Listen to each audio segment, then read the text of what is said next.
Let's start the demonstration. Today we will show you the progress done during this week, and especially we mostly were fixing several issues found by Kevin, who were working on REST API tutorial for MSI, and along with creating this tutorial, he was testing and QAing our REST API. So he created several issues, and this issue been fixed during this week. So we will show you the fixes. And let's follow the agenda which I shared several minutes ago in the Slack channel. So the first one gonna be who will present the fixes for issue would be Vitaly, who will show you the bug fix for Web API for validation of the website codes.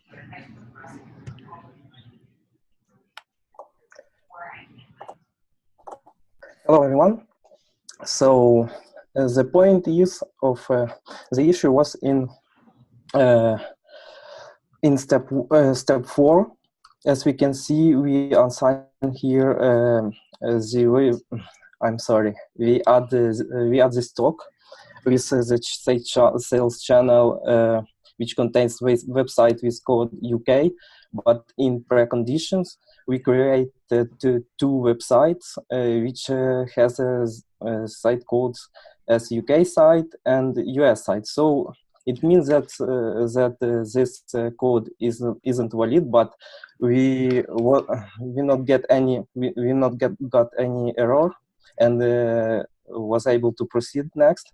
When we navigate to admin panel and refresh the stock grid, we get the exception, not such entity exception. No such entity exception was called by help service which calls get website name by code, something like this. And this service use the website repository, and website repository can found any website with code UK and throw this exception. In order to prevent it, I added a new check to the sales channel validator. Let me show it.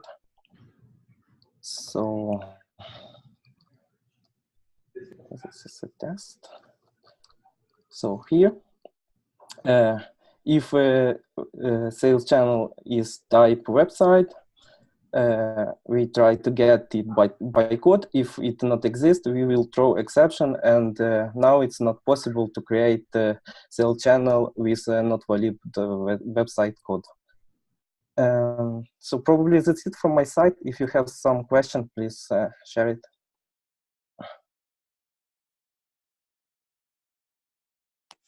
Thank you for demonstration, Vitaly.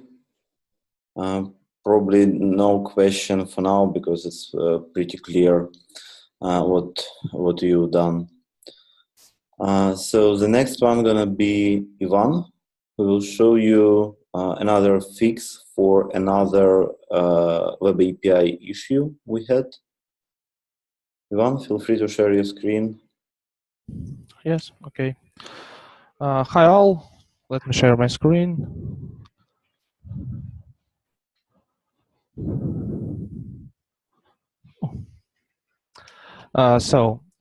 We have such issue. It's related to shipment creation with v1 order/id/ship endpoint. It's actually not MSI bug, but more core Magento bug. Basically, problem is there is no data hydration from request extension attributes to shipment extension attributes. Therefore, with such endpoint, we cannot successfully create shipment with MSI on board. I've created the prototype to solve this issue by adding hydration functionality. And now let me show how it's working. I already have an order. Now let's create shipment for it via REST API. So copy order ID. To start.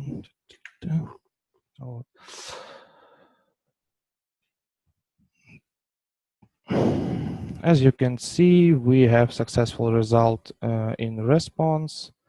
And now let's check on shipment in admin area.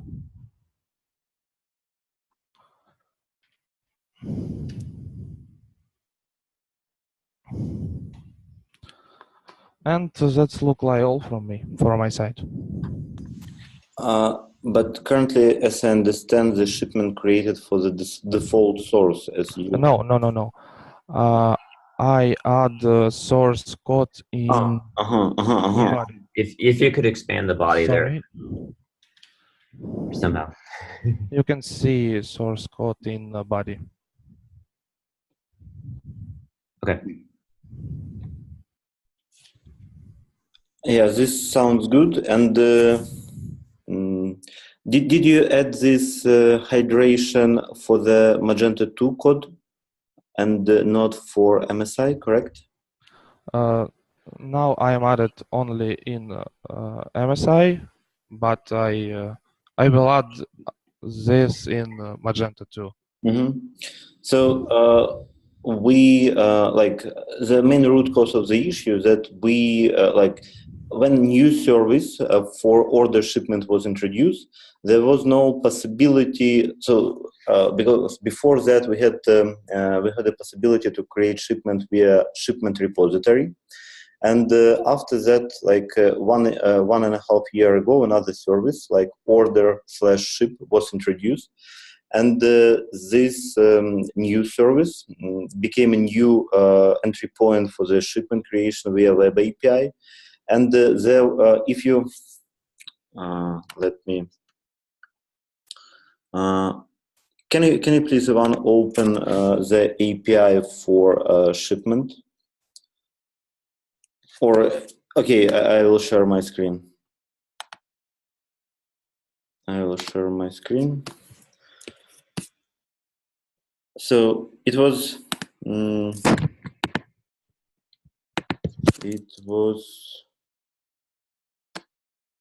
probably here. It was sales web API.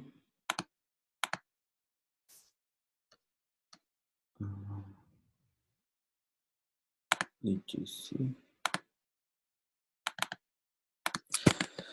So we are talking about this entry point.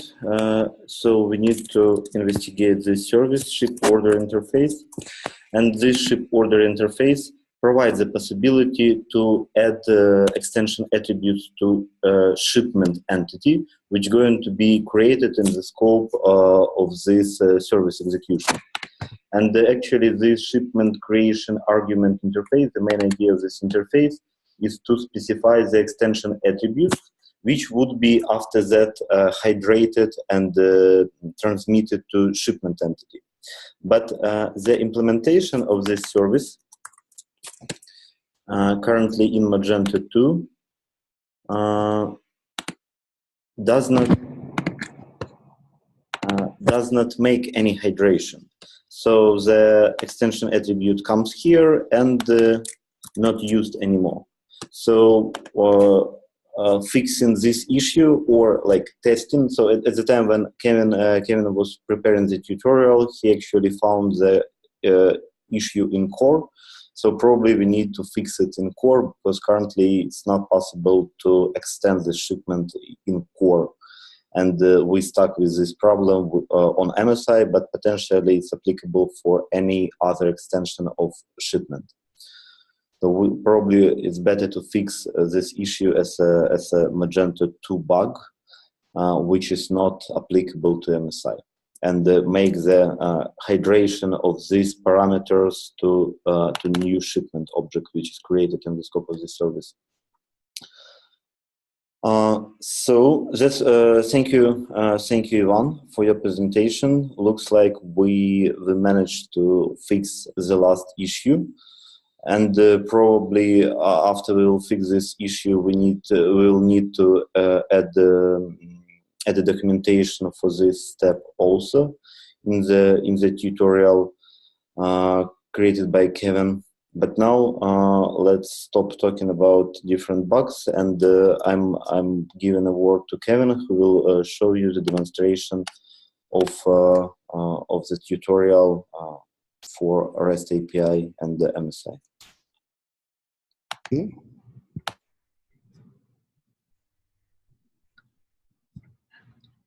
Okay, hello everyone. First of all, before I begin, I want to thank Vitaly and Sergey for unblocking me, making this tutorial possible. What I have here is a MSI tutorial that's based on the existing order processing tutorial that's been around since 2.1. And what I've done is gone through each step of the process. First, you configure your environment, and you create some sources. I have a bunch, create some stocks, and associate them, and so on and so on.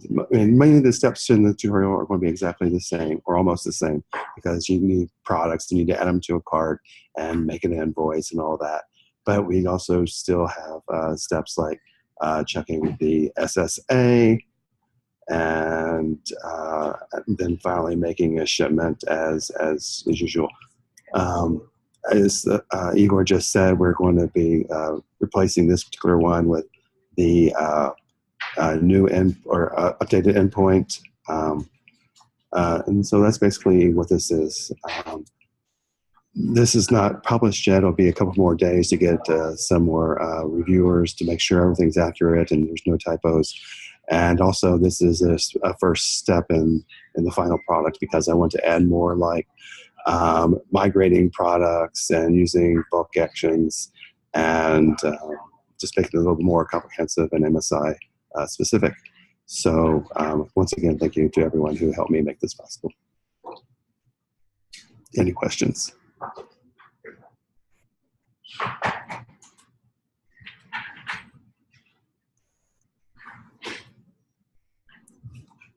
Okay. Thank you very much, Kevin. From my perspective, the tutorial looks very good. Thank you.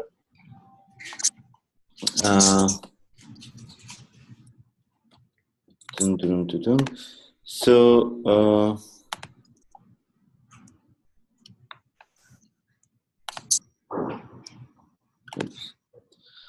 I will continue, and the update, another update from my side, that based on all our conversation, grooming, etc., I prepared the design document for inventory configuration, and here I describe what kind of configuration we will have.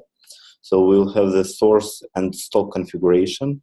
Also, based on our latest grooming, I describe what the changes should be applied for design, and I describe that on a stores configuration, catalog, inventory, it's going to be just a global configuration.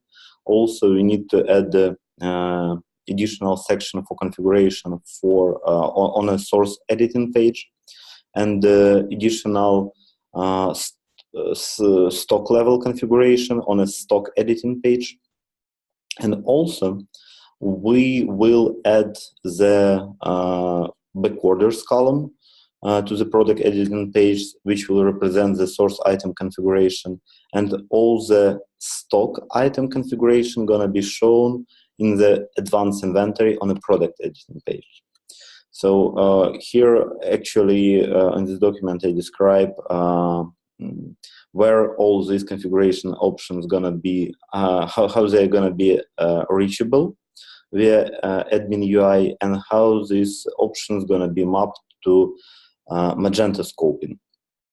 And also, here I describe the proposed database structure, how to handle, how to store and how to query this data, because for us it's pretty important to make a possibility of the fallbacks. So, for example, if we need to resolve the configuration for a particular source item, for example, if we want to retrieve the configuration for particular source item by SKU and by source code, it's potentially possible that this corresponding record would be absent in the database, so that we need to make a fallback on a source level, and after that on a global level. So we need to go upper level, making a fallbacks, and that's why I describe how it could be achievable using this table structure, and using what SQL queries we can do it. The main idea here was to store all the configuration options as independent records in a newly created database table, and the potential drawback of this solution could be that if merchant uses a lot of configuration on a lowest level, so on the level of the source item or on the level of the stock item, there would be too many records created in this database table, and this will potentially lead to performance degradation. But as we discussed on one of our previous meeting with Mark, it's not sounds like a pretty common case. But just to make it sure, I created additional polls in MSI Select channel, and asked people here whether it's what percent of products in a catalog merchant usually adjust inventory configuration options per product. And currently in MSI Select channel, people mostly voted for saying that usually it is less than 10% of products in a catalog have adjustments on the level of the product. And also I created the similar poll in Twitter. But actually in Twitter currently we have a little bit different results. So some people voting that more than 25% of products have adjustments on the level adjustments of inventory configuration on a product level, which is pretty unexpected for us, but I believe we will go with the proposed table structure. And currently Sergey Mutov is working on prototype. Unfortunately, we didn't have enough time to make a preparation for today's demo meeting, but he already made an implementation for one of the configuration option, and this option is managed stock. And I believe the next week we will demonstrate most of the options using the newly created interfaces and the newly created database table and the database approach. So I believe we will make a shift to new configuration. That's actually the main update. Another update that we identified a technical debt, and the technical debt consists in that we have MFTF tests in our modules, not UI modules. So here during this week I described this in a module structure in Magento MSI, that we have several kinds of module. And these kinds of modules holding the APIs, module which holds the implementation of business logic for APIs located in the API module. And also we have two kind of modules responsible for admin UI and for frontend UI. So all the MFTF tests should be located in the admin UI or front-end UI modules. Currently, we did identify that our MFTF test located in different modules. That's why Ivan created pull request where he moved all the MFTF test to corresponding admin UI modules. So now we are pretty consistent with all the modularity principles stated for Magento 2 modularity. That was a technical debt we identified and fixed during this week also. So this looks like all. If there are any questions, particular questions, I would be glad to answer them.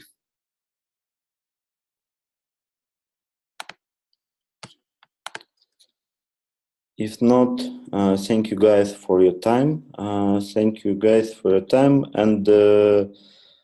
see you in a week. Thank you. Thank you. Bye.